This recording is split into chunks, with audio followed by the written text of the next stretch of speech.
Okay? As I will show you, the great innovation of the past 100 years is to convince people that money is God.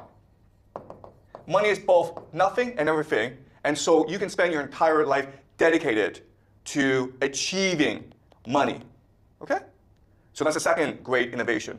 And the third great technique that's changed economics is to understand that if you really want people to focus their energies, you need to create anxiety in them.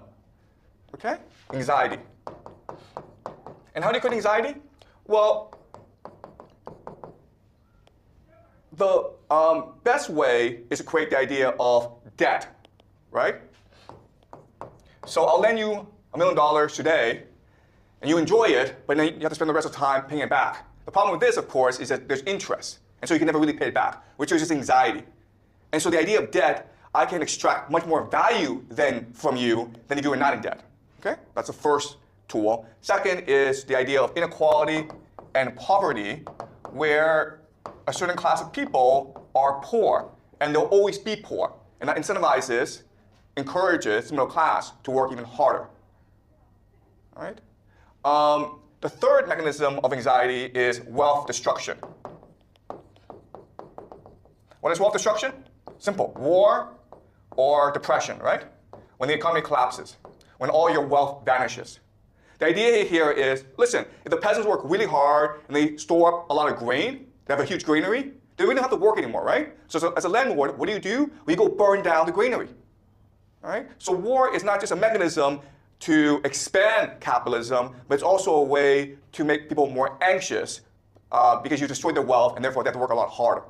Okay? So again, in economics class, you may taught that the point of capitalism is to accumulate more capital. No, guys. The point of capitalism is to focus the energies of the peasants. Okay? Because the attention, the focus, is what makes society much more energetic. And that's the end goal. All right? So if society is wealthy, that's actually a good thing because it makes people lazy and complacent. And so the way to resolve this issue is by constantly engaging in wars and by having the boom-bust cycle that you might learn in economics class, right? So in economics, you might learn that the boom-bust cycle is natural to capitalism. It is not natural to capitalism. It is artificial. The people in charge artificially destroy economies, to destroy wealth, to make the peasants work a lot harder. Okay? So are you guys following along?